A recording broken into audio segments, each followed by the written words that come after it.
Welcome, everybody, to the Seen and Heard podcast, a conversational series. I have the great honour today to be joined by Morag Edwards. Morag was a pupil at a co-educational boarding school in Scotland from 1965 to 1971. Unique about this school was that boy boarders far outnumbered girl boarders, and by the late 1960s, the adults in charge had become confused about their duty of care. Before retiring, Morag worked as an educational psychologist for over 30 years, with a career focused on children who had experienced early relationship trauma and neglect. She now uses her background to help others understand the psychological implications of early boarding for young children. And under the author name Isabel Ross, Morag has written a memoir about her own boarding school experience within the framework of developmental psychology, attachment theory, and adverse childhood experiences. That book is entitled Almost Boys, The Psychology of Co-ed Boarding in the 1960s. Welcome, Morag. Welcome, and thank you to you, Chris, for inviting me on your series. I feel very honoured. Oh, it's a great pleasure. Pleasure's ours. I think we connected nearly a year ago, right at the start of the Seen and Heard project when we went live, and I was introduced to your brilliant book and your work from a couple of people. Piers Cross mentioned it, Simon Partridge, Nick Duffel, all said, you really must connect with Morag, and yeah, you've been incredibly supportive ever since. So thank you. Thank you. Thank you for all the work that Seen and Heard have achieved in such a short space of time. You are creating such a supportive forum for ex-boarders, for current boarding schools, for parents at boarding schools. I mean, your scope is so wide, and you've had such an impact already. It's really been quite amazing what you've achieved. Thank you. Yeah, thank you for your kind words. I really appreciate that. It's been a year and fast forward, it feels like. But yeah, today we've got this brilliant time together. Some of the subjects that I know we both feel passionate about is improving things for young people, whether that be through trauma-informed approaches, emotion coaching, just ensuring that young people are seen and heard and feel supportive. And we'll definitely get into that today, as well as your experience in your book. But first, I always love to understand a little bit more about my guests and kind of where they came from. So, would you mind telling me a little bit about your early years stuff and how that was for you? Oh, my father was a farmer in the Scottish borders.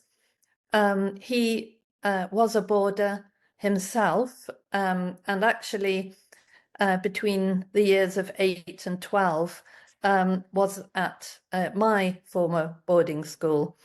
But he didn't see his parents at all during those 4 years, so we can imagine how awful that was.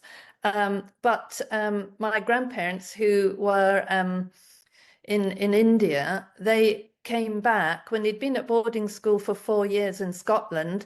They came back, at least my grandmother did, on her own, came back. And this was, just at the outbreak of the Second World War, and they took him back to India. But rather than deciding to care for him at home, they sent him to another boarding school in the Himalayas. It was called the Hallett War School and was set up specifically for families who had children at boarding school in the UK and needed to bring their children back. I have a photograph of the whole school photo, and what quite shocked me was the front 2 rows are the youngest children, and some of them don't look more than 5. And these are children who were already at boarding school in the UK and had been brought back. So quite an unusual experience, I think, for him. But he never complained about it. He always felt that he'd been very happy at boarding school. And in fact, he said that the 4 years he spent at my boarding school were the happiest days of his life, which doesn't say much for the rest of his life, to be honest. But he didn't have many complaints. But we weren't a boarding school family. There was no talk of boarding school or of us going. Mm. Um, we knew that he'd been, our cousins were going, but there was no talk of us going until when I was 10, I was expelled from my primary school in Scotland, and that this was almost at the beginning of the Christmas holidays, 1964. And so my parents had 3 weeks to find me another school.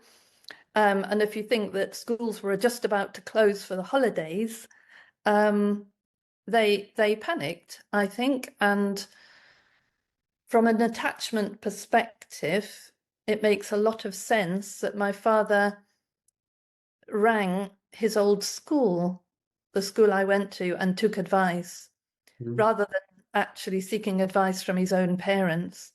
Um, and of course, the rector, the headmaster, he said, yes, there was a space for me. Of course, I could come. I could start just after Christmas. And so that's what happened. I had no preparation whatsoever for boarding school. I hadn't read boarding school stories. I didn't know what a boarding school was. And it all became about preparation. There was no conversation at all about what had happened to me at school, at my current school, and there was no preparation for school. I literally turned up there with my trunk on about the 5th of January 1965. So that was my start. And from then on, we became a boarding school family because they sent my sister and my brother after me. So that Scottish co-ed boarding school became part of our lives. Mm. No, thank you for sharing that, Morag. Yeah, so really hearing that, obviously your father and having boarding experiences in the UK and in India in the Himalayas, and then but very saying very much he enjoyed it, and I think there's always that interesting conversation with people who've been to boarding school. Some might say, well, didn't really like it. Some will say it was the best years of my life. It was the making of me, and I tend then to follow with any questions. Say, would you have preferred to have been at home? How were things at home?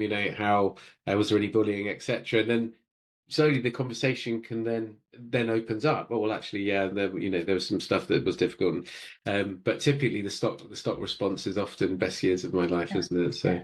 yeah, Yeah. yeah, yeah. Yeah.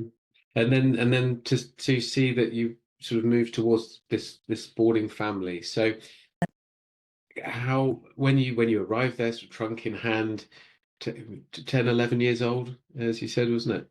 I was 11 in the March after I started. Yeah, So yeah, just coming on 11. Um, yeah. what was your experience and sense of this completely new world that you weren't prepared for? I think I was, looking back, I think I was completely frozen and dissociated and became an observer. Um, I didn't cry. I'd actually packed crying away, a year or two before, decided that, crying wasn't for me. So I didn't cry. And I got a lot of praise for that. I was the only new girl in a very small boarding house, and I was the youngest. Um, and I didn't even understand. I was dropped at this quite ordinary house. I have no memory of my parents saying goodbye. I don't think they did. I think that I was taken upstairs by a girl my age and shown the dormitory. And when I came back down, they'd gone. And I don't blame them for that. I'm sure they were told to leave because that's how it was done. My mother said she cried all the way home, but she maybe did. Who am I to say she didn't? But I think I was for quite a long time frozen, and I didn't know how it worked. So I didn't realize when I was dropped at this boarding house, and our common room had a big long table, I thought that was the school. That's where we would have their lessons, our lessons. So the next morning, the two youngest girls and me, they packed me off, and we walked up to this school, which was just, I had never seen a building like it before. A Palladian mansion. It was beyond my imagination that this was my school. But there was all these hundreds, looked like hundreds of children walking towards it. And I gradually understood that there were boarding houses, and that's where we slept and ate and did our prep. And this was school where we had our homework. But on that first day, I was taken to the junior school, obviously, because I was still a primary age pupil, and the junior school was slightly separate. So I didn't go into this outstandingly posh building until the following year. The junior school was quite ordinary. It was like an ordinary primary school, but in behind. So yeah, I became at that point, I think, an observer, because my first kind of emotion was that I'd moved into another world, an alternate world. And I couldn't believe that this alternate world had been existing all the time that I had lived at home. And I think I've written about this, that young children can't be prepared for boarding school because they have no concept of life outside the family. You are born into a family and parents and siblings, and you don't question it. This is just the world. And if you try and explain to a child about living outside that world, you can't understand because you have no experience of a world outside that world. So I don't think that any child can be prepared for boarding school because it's beyond their experience. And I think that I felt that very profoundly. I think I was in shock.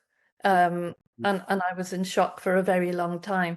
But I became an observer, noticing everything. And I think that stayed with me all the way through boarding school and was a huge advantage for being an educational psychologist, to have that observer personality. And but when I got to about 14, that was when I just formally broke my attachment to my family. Because I remember when I was about 14 thinking, I get this place, this is where I belong. I'm not part of my family anymore. I'm in charge of myself. And I felt very proud of being in charge of myself and my own life, because it was quite clear by then that no one else was in charge. The adults certainly weren't. And I remember thinking, right, family life is over. This is me, and I'm in charge. And how brilliant is that? So yeah, there was I do remember that sort of end of the attachment to the family. Oh, Morag, thank you so much for sharing. Mm. There's so much in there from what you said around the shock and the freeze, the fight, flight, freeze. You just froze Mm. in that new environment that you couldn't have been prepared for, and that your work subsequently and your understanding now is that no child can be adequately prepared for something that is effectively so alien. Mm. They could probably understand the concepts, maybe, but ultimately, because of attachment, if a parent says, "Well, here's the boarding school, and it's very, very good for you, and it's going to be great, and you're going to be okay, and we'll talk all the time," we'll see, because the child's attachment to that parent, the nature will be to sort of go people please. We'll be able to say, "Oh, that sounds lovely," or "Thank you very much," this sounds great. So, without any concept of the reality, even a settling day or a visit. As we know, with young children, even for sleepovers with a friend or a grandparent, or the first overnight school trip, huge preparation, big Yeah. culture shock, often a lot of tears, even on a quick and very benign sort of extraction from the home unit. Yeah, yeah. No, I think the only thing I compare it with is actually is the concept of death. None of it, we all know what death is intellectually, but none of us can experience death because we've never been dead. And Mm. I think that for a child to live in a different place from the family which they have only ever existed in up to that point is something, actually it's a mental state that they can't get into. But I think adults lose that because we've all, by the time you're an adult, you've spent time away from home and you know home still exists. And the idea of maybe having 3 weeks away from your family and then coming back, you think, well, that's okay. I'll miss them, but I'll be fine when I get back. And I think adults, because adults understand it, they don't know that children can't. Mm. Yeah, it sounds like there's a really big sort of education piece around that. Mm.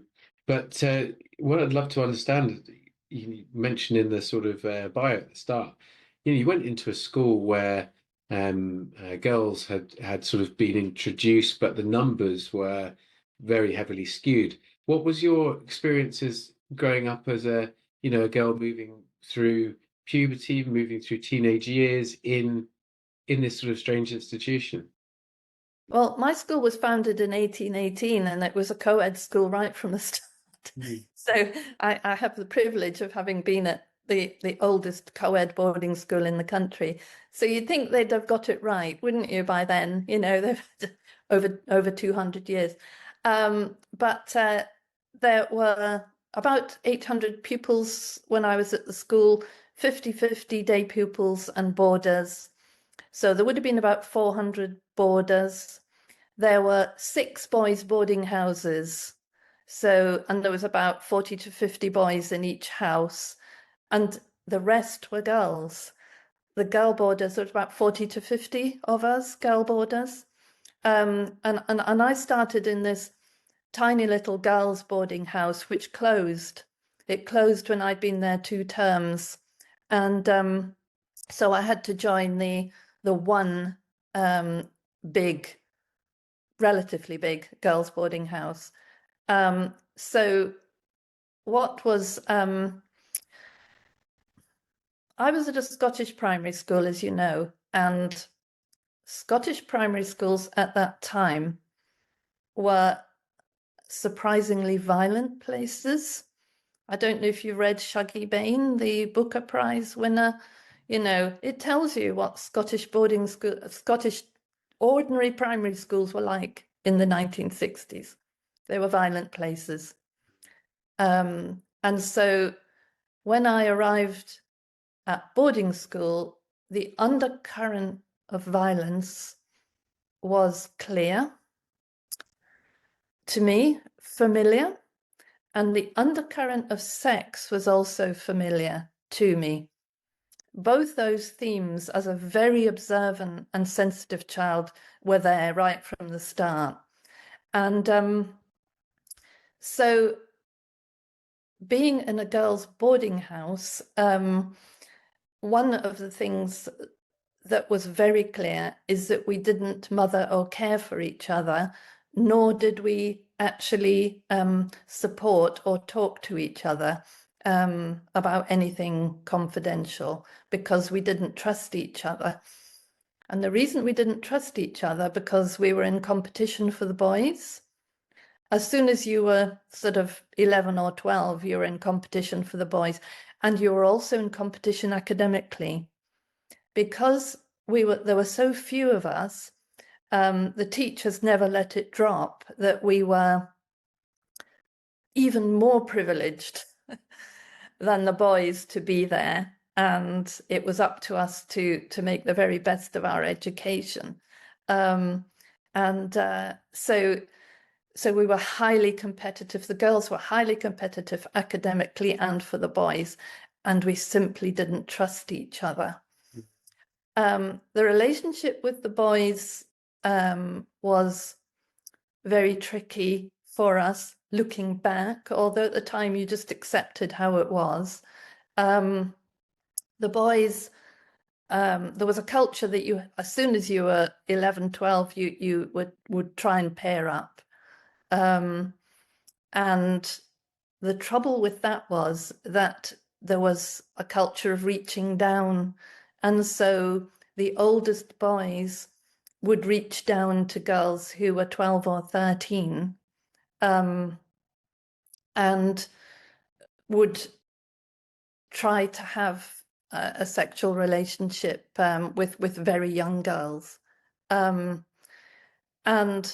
it has only really occurred to me very recently that those cannot be consensual because of the power imbalance. And this is something we understand now from Me Too, the Me Too movement, that if there is an extreme power balance in a relationship, even though the woman or girl may consent, it's not consensual because the power imbalance is too wide. And so if you are 12 or 13, if you think of a senior boy who's 17 or 18, he's a grown man,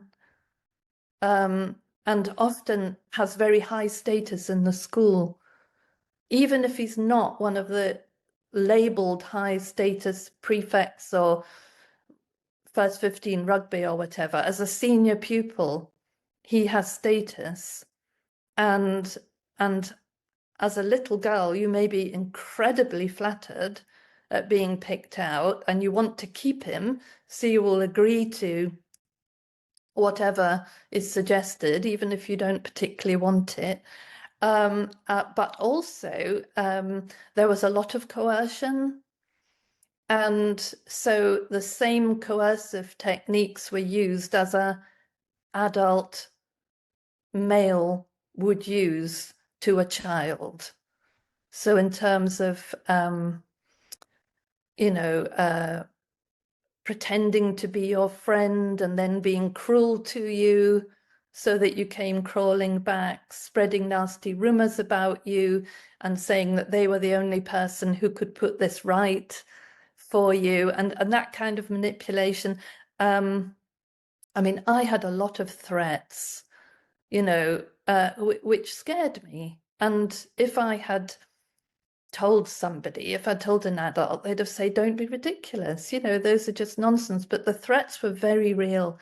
Something like a boy would come up to me after school and say, something is going to happen to you. I can't tell you what it is, but it's not going to be nice, and it's going to be in the next few days. And you'd worry about it desperately. So when that same boy approached you a day or two later and said, do you want to go for a walk? You'd say, oh, yes, please, because suddenly he was your friend again. So it was very mature, coercive techniques. And so I've come to realize that some of the relationships were not consensual, and they were sexual abuse. And I'm no longer happy for the label peer-on-peer abuse to be used, because I think it was sexual abuse. Not always. I have to say that there were very loving relationships in my school, probably more loving than they should have been for children their age. But these were unmothered children, desperate for a bond, and they would fall deeply in love. And so then the breakup would be catastrophic, and there inevitably would be a breakup. But even amongst the most loving consensual relationships, the boys existed in the boy border culture. And the boy border culture was that you didn't go into loving relationships with girls, that you used them for sex, and that you reported back.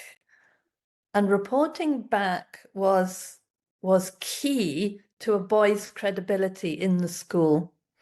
And so you have a very loving consensual relationship, say between two 14-year-olds.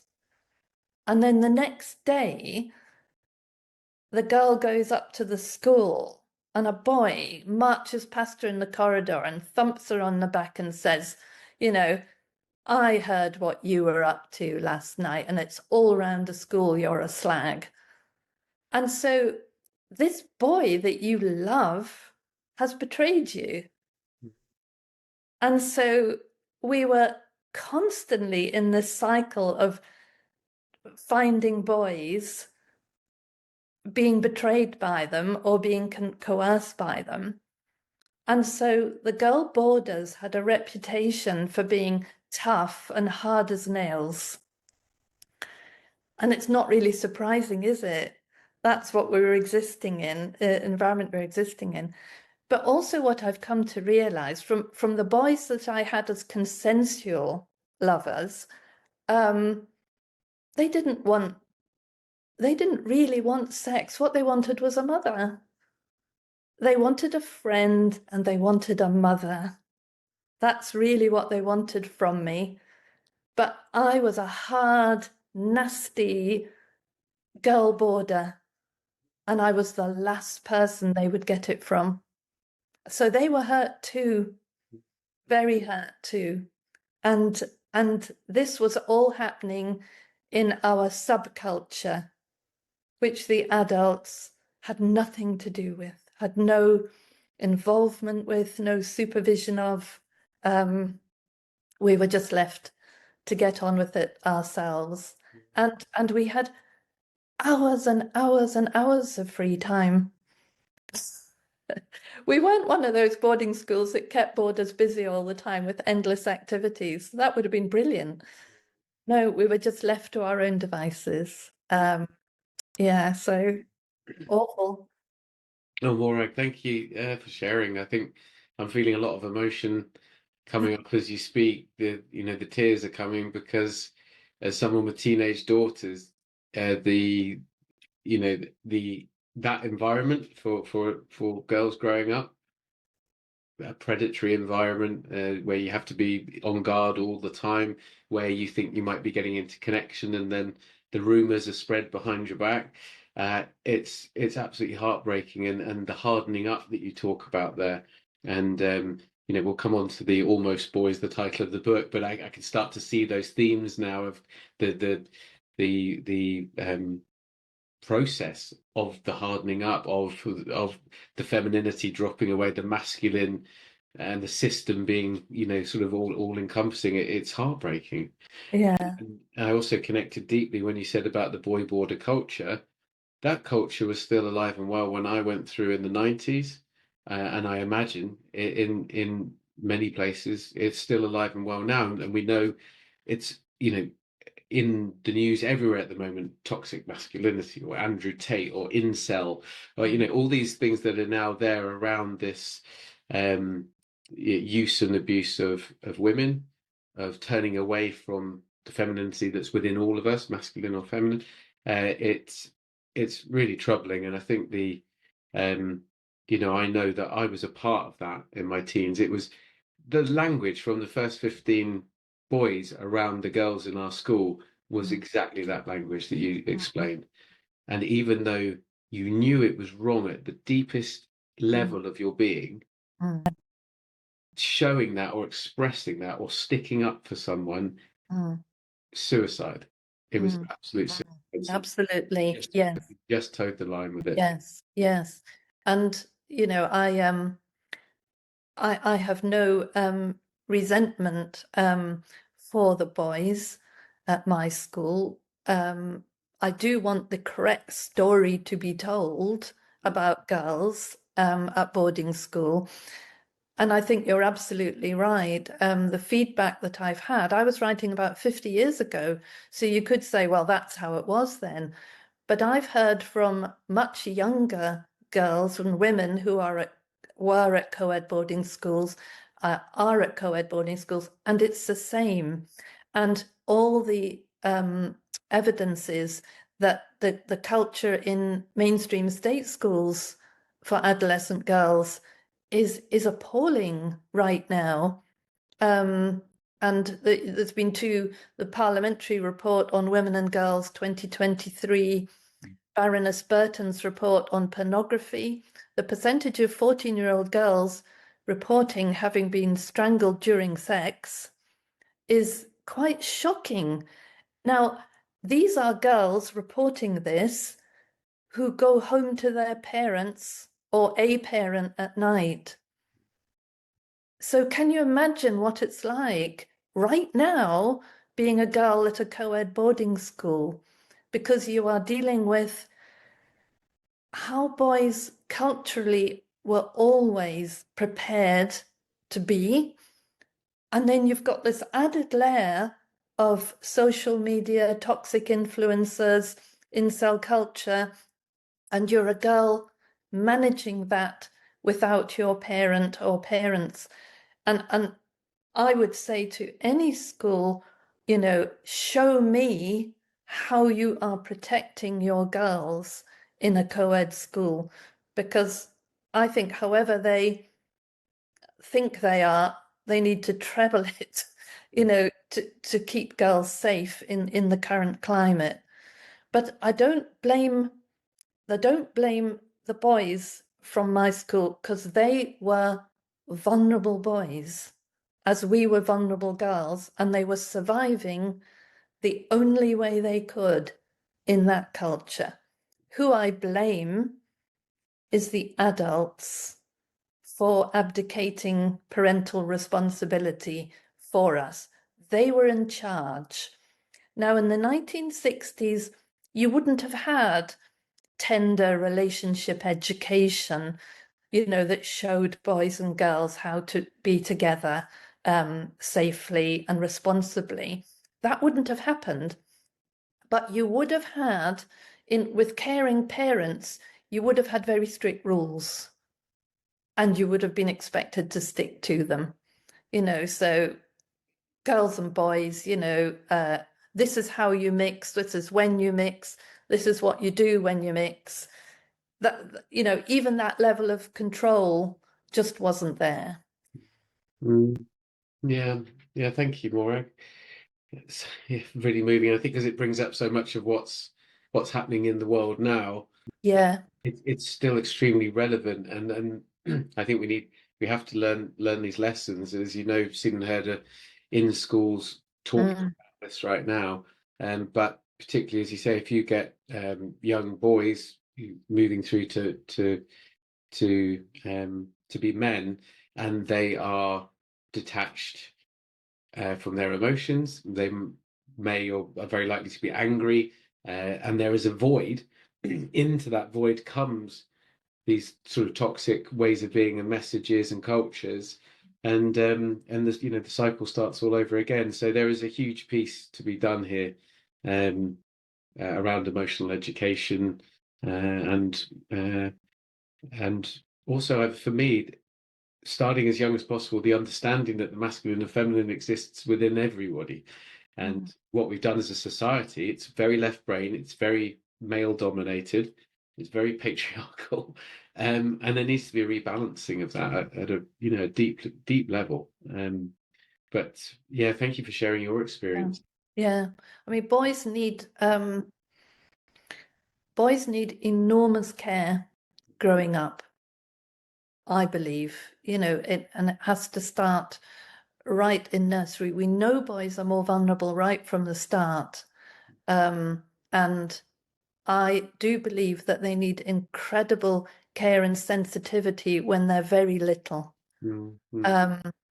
And then as they get a little bit older, I think they need authoritative love.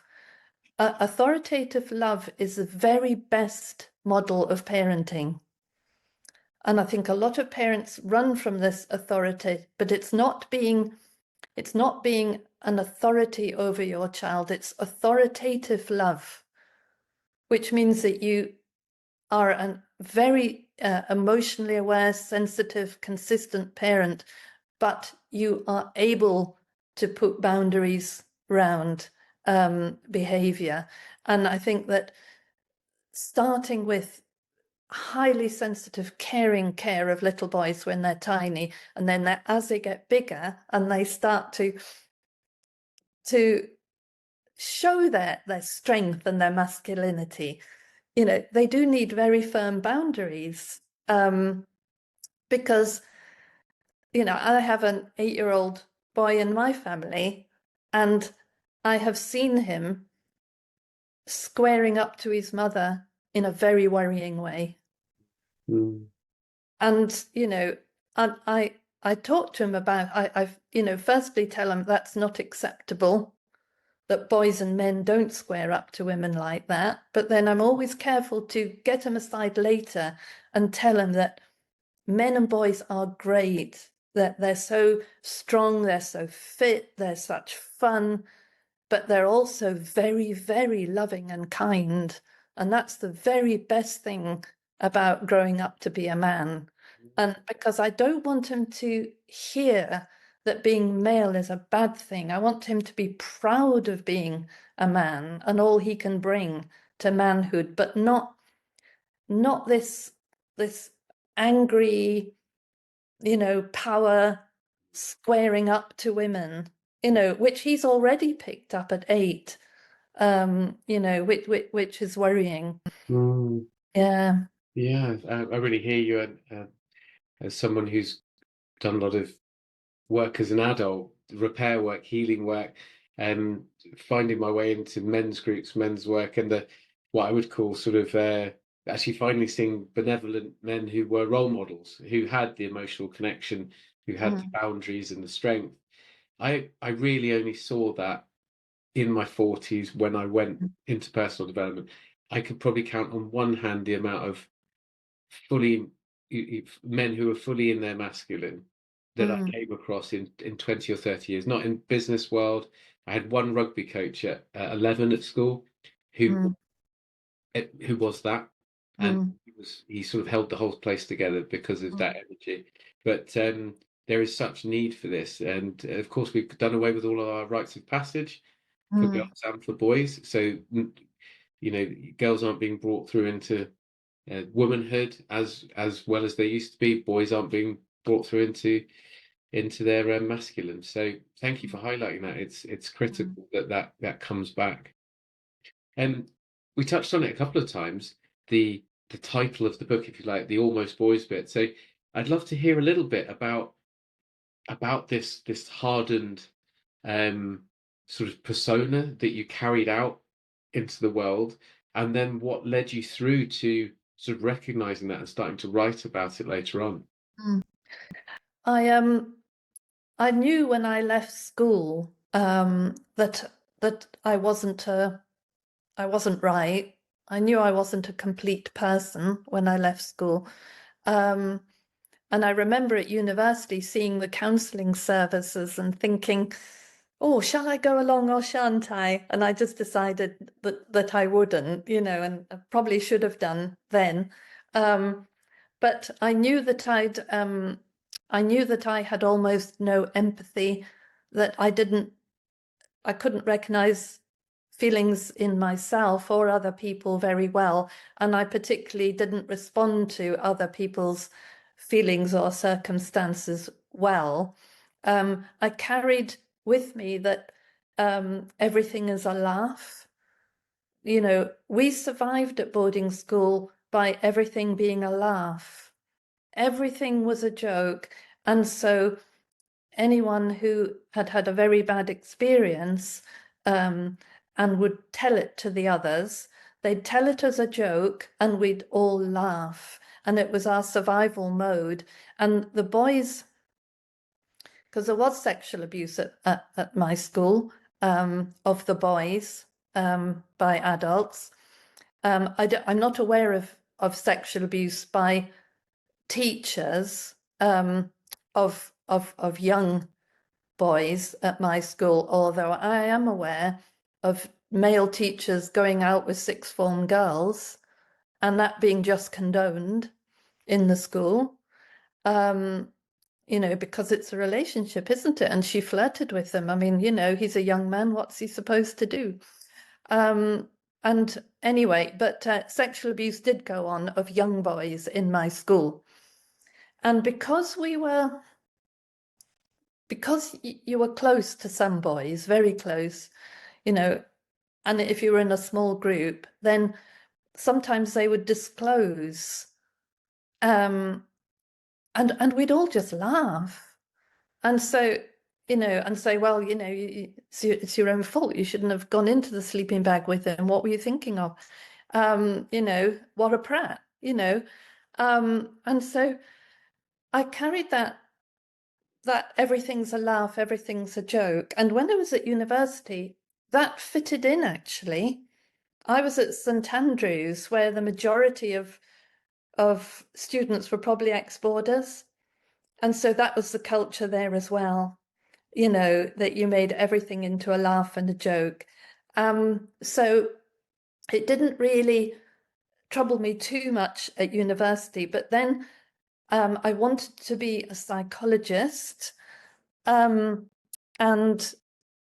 it wasn't until I was on the road to being an educational psychologist and reading a lot that I started to understand the problems in my own personality.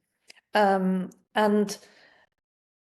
then in the career of educational psychology, we had to read an awful lot on attachment and trauma and how it looked and what the outcomes were. And I started to see myself, I started to see my own childhood in a lot of what I was reading. And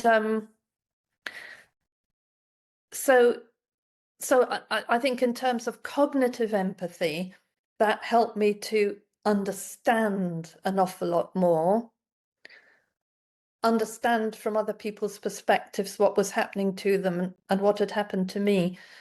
But I think the emotional empathy came partly through being a mother, and I was a mother at 25, but also the families I met with through my work. I think that the families taught me about love and how to be in a family. And I just had the greatest respect for families who are struggling with such difficult situations, but who loved their child so deeply. And often they were families who they didn't show it in the school. They came across as angry, uncooperative, and the school would say, oh, watch out for them. I wouldn't go and visit them at home. He's dangerous, that man. And I would go and visit them at home, and because I was in their space, they would show me their fear, their worry for this child. They'd had bad childhoods themselves often, and they wanted to do anything they could for their child not to have the same outcome, but they didn't know how to do it. And so I think from them, I was able to help them from my training, but they were helping me to understand how love works in a family. And I always came away, very moved by how much families loved their children, and some families who had a very, very disabled child, the love for that child, was just so extraordinary, that I couldn't help but have a big impact on me. And I think if I'm honest, I could probably count on the fingers of one hand parents I met who didn't care. No matter how hard and uncooperative they seemed in the school. And so that's why I have this view about parents who send their children to boarding school, because I know how much parents care about their children. And if they feel criticized and challenged, they'll become defensive and angry. and you have to meet them where they are Mm. and help support them. And then you'll get reflection and their uncertainties and the fact that they don't really think that they can do this themselves. And they need the help of the boarding school to help them be the best parents they can. So that was and I also did a whole load of therapy. I knew I had a problem with ongoing depression and anxiety. Um, I didn't particularly relate it back to boarding school, and nor did ever any of my therapists ever. Boarding school never came up in my therapy. But nevertheless, I did some useful work of being able to reflect on myself. And in fact, I didn't really reflect on boarding school at all until I wrote Almost Boys, because in my working environment, a local authority context, I would have been ashamed to admit I'd been to boarding school. You know, it was a source of embarrassment and shame, and I would never have told anyone. Yeah. So and I certainly got no old school Thai leg ups into my work. No, thank you, Morag. There's so much in what you've just said that resonates with me. The I believe truly too about parents. Fundamentally, you say I can count on less than one hand because met less families out there who don't deeply care about their children, but it's about the wounds they're carrying, their capability, their tools that they have available, the options they think, and societal pressures, familial pressures, all these things, and work being a priority above children, above relationship, and there's so much in that melting pot that, as you say, you have to be empathetic to the difficult decisions that people are facing, and just provide really sort of heart-centered information and space for people to sort of find that. And I'm not surprised that a lot of parents are triggered by institutions themselves because they may have been very hurt by institutions Yeah, themselves. So they are mistrusting. Um, yeah, thank you. And so in the writing of the book, and you've done so much advocacy work, and you've read an awful lot of the other accounts, you've watched the videos, etc. Your experience that you wrote about in the book and what you're hearing now from others, what are the similarities and what can we learn from them to be able to sort of take something forward positively? I think we have to recognize that children, very young children, are at boarding school now. Mhm. Um, there are two within my wider family have just gone, age 7 and 8, two little boys, and everyone thinks it's marvelous. I can't break through the story that, oh, how well they're doing, and I'm saying yes, but there's no love. Oh, but everybody's very kind, and it's these kind of things we have to get out there, is the difference between kindness and love, or kindness and attachment. And so what I feel that I have is a body of knowledge which can help, because there are children at boarding school now and they've got 10 years ahead of them. And we want to, as a responsible society, make sure that those children who are at boarding school now are not adding to the population of ex-boarders with, significant problems in their 40s and 50s with relationships, addiction, failures, at work, or, whatever they feel has happened to them. So, if we've got knowledge and skills that we can share with the parents of those little ones who are at boarding school now, and with their schools to make things better for those children now, I think we have a responsibility to share it. But that doesn't mean that I'm promoting boarding school for that age group, because there is nothing in developmental psychology which says that a child under 12 should be educated away from their parents. Parents are the very best people. The family is where a child needs to be at that age. Mm. So That's very, very clear. So, so you're saying certainly pre-12, no. And then you mentioned before that even at 11, 12 years old, still there is no real concept of what boarding might be like.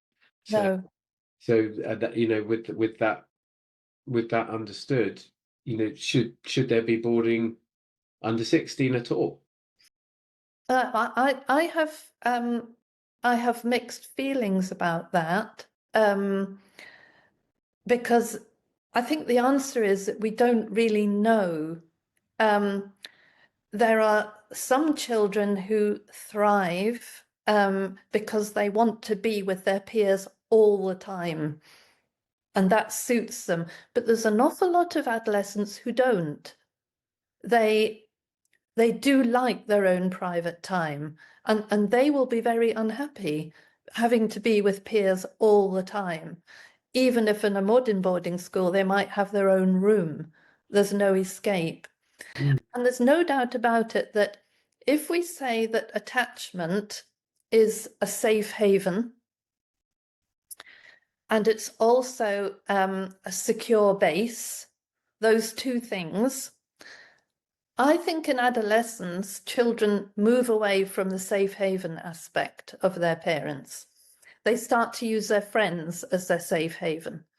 But when friends let you down, as they will do, you need your parents behind you to still be your safe haven. But the other role that your attachment figure has is your secure base to explore from. And I think that's the key for adolescents, is their parents become this secure base which allows them to move out and become themselves. And that may mean being quite hurtful to their parents, falling out with their parents, as part of using them as this secure base to move out. And so attachments are still incredibly important for adolescents. It's not that they don't need them. But what we do know from the literature is that children who have a wide network of attachments do best. Now, a relationship is not an attachment. And I think boarding schools get muddled about that. A child can have many good relationships with adults, but they're not an attachment figure. An attachment figure is your safe haven and your secure base. And if the adult is not that, if they're not trusted safe haven, then they're not an attachment. And that's different from a relationship. And so adolescents, boarding schools could help adolescents get a wide range of attachments, but they have to be true attachments, not relationships, true attachments. And then you're doing a lot of good to that child who will go forward into the world with a network of secure attachments. And we know that a network of secure attachments protects you from ACEs. Yeah. ACEs being adverse childhood experience. Childhood experiences, yes. So the two really need to be considered together. So what can the schools do then, Morag? So, a lot of the time the sort of I hear quite a lot is that perhaps young people come from difficult homes, and the boarding school industry, if you like, will often say, well, we're going to do a much better job with them. And that tends to be sort of the story around it. We have this huge network, we have all these facilities, we have all these people, and we can, we can do a great job. So what do you say to that, firstly, and what can the institutions actually do to give these wide networks of attachment you talk about? I think in a prep school and in the 13 plus age range, we need schools to commit to being attachment aware schools. Yeah. And I think the same is true of parents.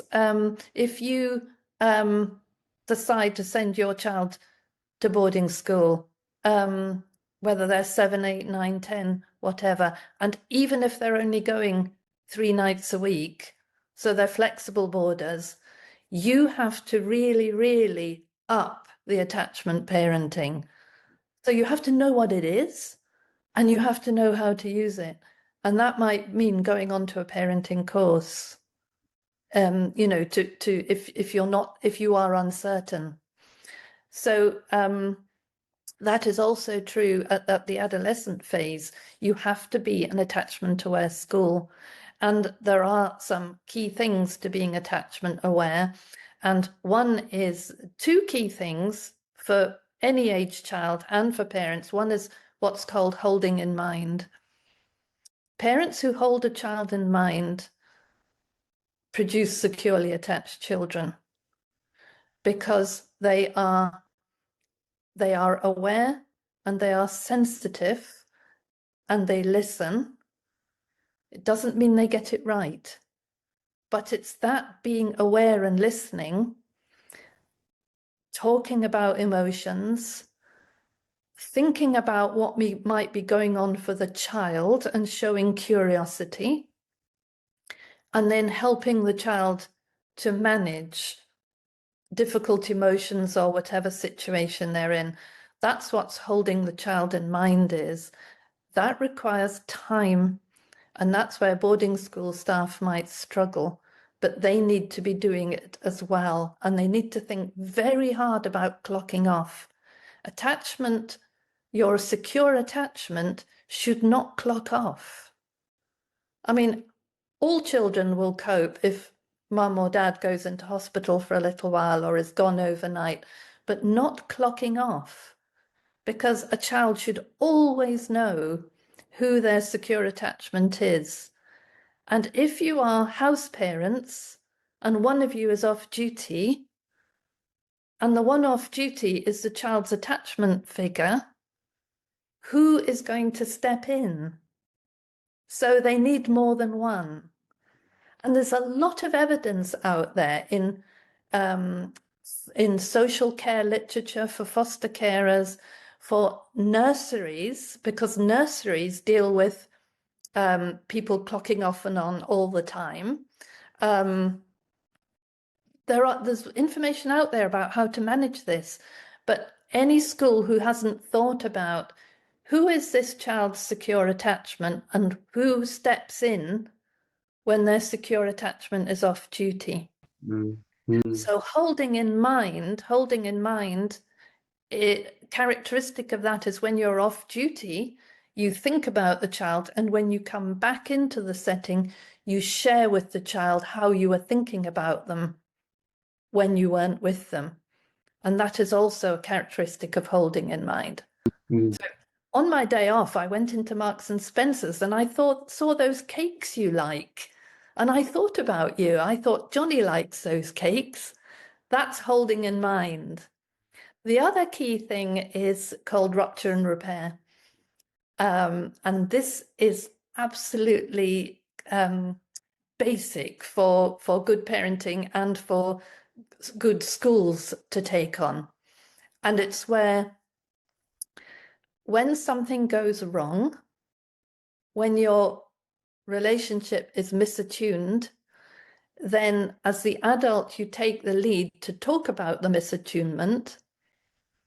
You acknowledge what was going on for you in your feelings. You try and help the child understand what was going on in their feelings, and you actively repair. Now, a child who learns how to repair will have a very good start in life in terms of mental health.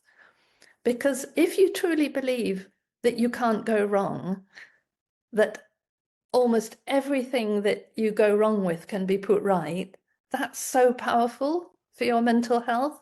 But in a boarding school setting, that's very hard for them because there's rules, and the child breaks a rule and they're punished or they're told off because the adult's always right. And so for a boarding school to take on rupture and repair seriously is going to change a huge change of emphasis in the way the staff manage children. So time, sensitivity, consistency, watching for bullying, really watching for bullying. You must have your anti-bullying policy, obviously, but all staff need to be actively monitoring for bullying. And what is bullying? I mean, if you say you've got 3 little 8-year-old girls in a dormitory, 3 of them. Now, anyone who's raised little girls know that they fall out. But when it happens at home, you can talk about it and you can help your daughter the next day at school how to manage the situation, and almost always it resolves. So you're doing the rupture and repair for them. In a dormitory, if you've got 3 little girls and 2 of them aren't speaking to one of them, you might think, well, that's nothing. That's just girls. That's how they are. It'll all be fine by tomorrow. But that little girl who's isolated that night has no secure attachment figure to turn to share her worries with. And I always say that small children have big problems. Adults might not think they're big problems, but they're very big problems to that child. And she has to go through a night where nobody's speaking to her, and she might be poked, or the other 2 might giggle about her, or they might throw things at her. And then the next morning, she daren't tell because telling's not part of the school culture. So as an adult, when you're doing bedtime, 1, you mustn't be rushed, and 2, you must be sensitive. And if you pick up that one of the children is unhappy, one of the children is being left out, you can try asking in a curious way, I'm wondering if, I'm thinking that. But if she still won't tell, then what I would do as an adult is I'd do a social story. I would sit with those 3 little girls and I would talk about, I'd maybe make up a story about 3 little animals who share a burrow. And one of them is sad because the other 2 aren't speaking to them. How does that sad bunny feel? And what can the other 2 do to help? And that takes all the shame away. It takes all the punishment away. Social stories are an incredibly effective way of helping children manage difficult situations. So that all of those things are part of becoming an attachment-aware school. And not difficult, but they need time and consistency, sensitivity. Yes, thank you. That's so powerful. Time, consistency, and also just awareness that it's even a thing and needs to exist. And I think that's probably the biggest barrier at the moment is that a trauma-informed school setting or ACEs or emotional intelligence, these are all still a bit out there for an awful lot of people. So there needs to be work done here, and for parents as well. As you I say, think if parents know this stuff, they'll be going into schools and saying, show me how you do this for my child before I pay you all my money. Yeah, I hear that. So as we start to sort of bring things to close on time, I was very curious actually because we talked about the book earlier. And you wrote that as Isabel Ross, wasn't it? Yes, What that's right. Yes. the sort of nom de plume for the book? Well, I am a published author. I write my historical fiction as Morag Edwards. I write my contemporary fiction as Isabel Ross. And so when I wrote my memoir, since Isabel Ross already exists as an author, I went with Isabel Ross because I didn't want it to be about me and my school. I wanted the book to have much wider resonance and implication because I wanted to highlight attachment theory and ACEs within my own story. And so I was afraid that if I just wrote it as Morag Edwards, that was the name I was known at school, and that it would just become something, about me in that particular school, which I didn't want it to be about. I hear I think it's not really worked, I don't think. I think it would have been perfectly possible to call myself Morag Edwards, but never mind. It was a decision I made at the time. But I also was very, very pleased to self-publish because although I do have a publisher, I was in a hurry.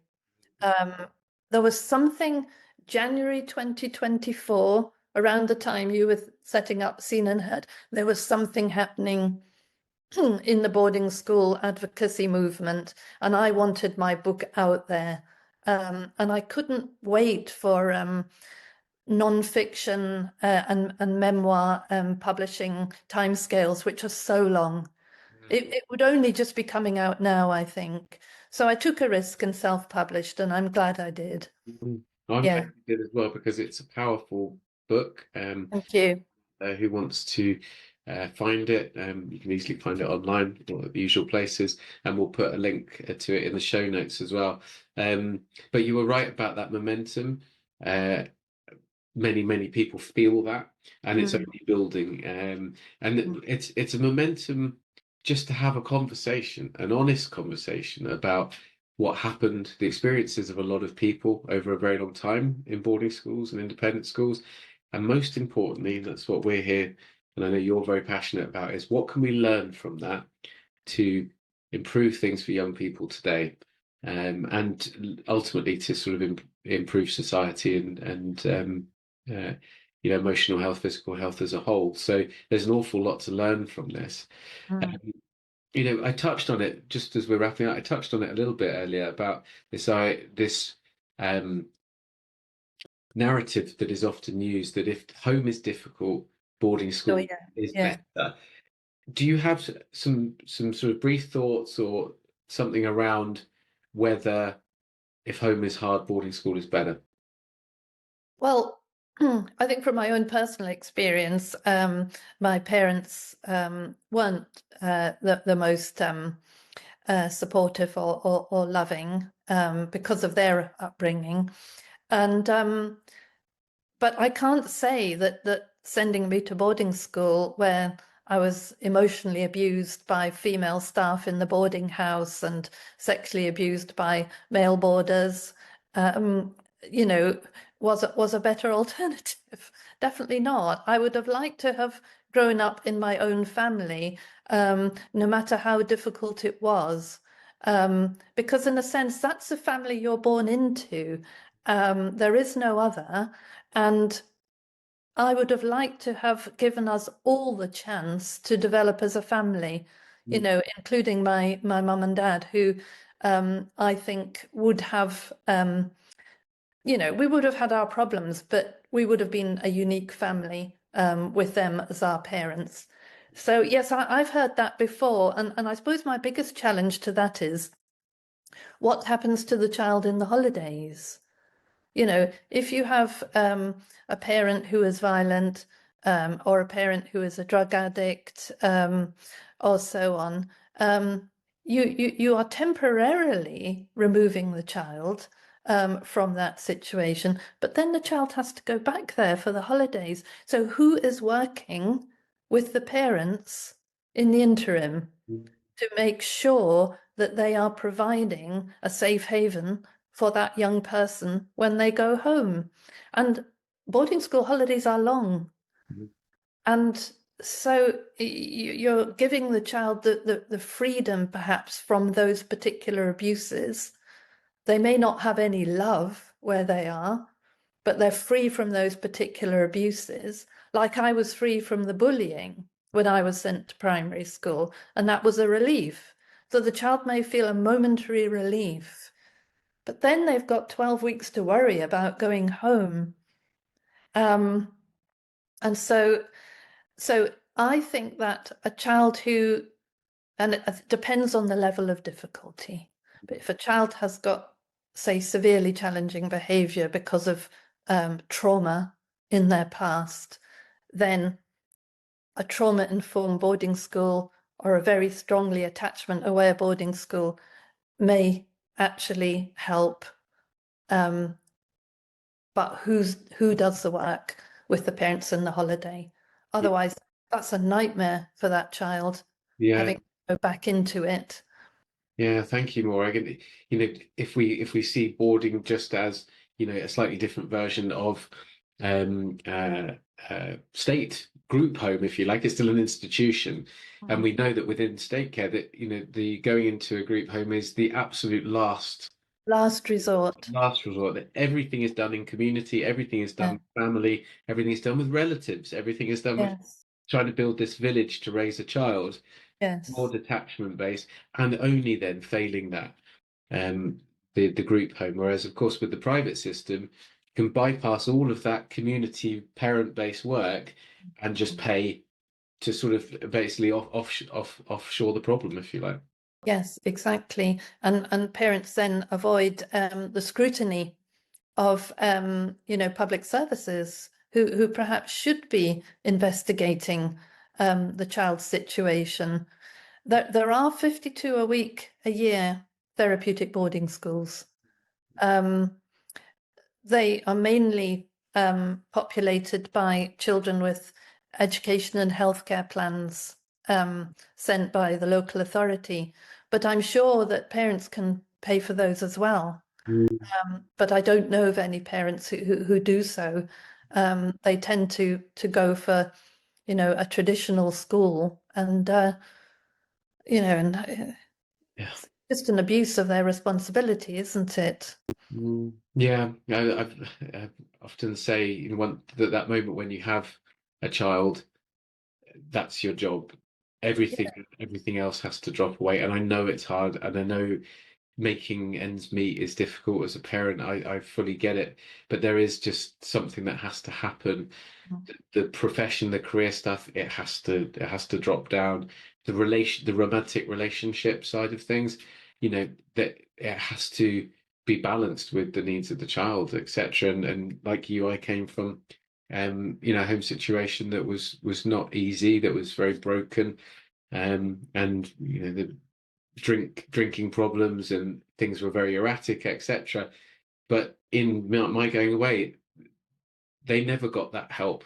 No. No one ever said, come on, we need to sort of settle this down so that we can provide a home effectively. Yeah, the responsibility was put away. So Yeah. we'll have to finish off today because I mean, you and I could talk for hours because we've got so much there. But just as we wrap up, was there any very final thoughts that you just wanted to make sure were out there and heard by people? Well, as educational psychologists, we always focus on solutions, and what's making a difference. And so if we were referred a child who was having behavior problems in school, we'd always ask, is there any lesson where this doesn't happen? And what's working in that lesson? And then try and bring those examples into the rest of the child's day. So what I think we need to be building links with is with the people who say, boarding school was great for me, it was marvelous, because then we can have a conversation with them in terms of, well, what worked? What worked for you? And then we've got clues as to, how to make things better for all children, not just children at boarding school. What works is very key in my sphere anyway. Yeah. Thank you. Yeah, well, thank you. What works is a great way to finish, Morag. Um, Yeah. so we'll put in the show notes today links to Morag's work, so you can find out more about her. But just to finish off, thank you so much for your time, Thank you, Chris. for your work, which is really powerful and very relevant for today and the choices faced by parents and schools. Thank you. Thank you. I probably said far too much, but never mind. It was wonderful. Thank you so much to everyone for watching or listening. It's been a Seen and Heard podcast. I've been with Morag Edwards. And yeah, just wishing you the very great day, and hope to see you again on a future episode. So thank you, Morag, and Okay, goodbye. thank you very much, Chris.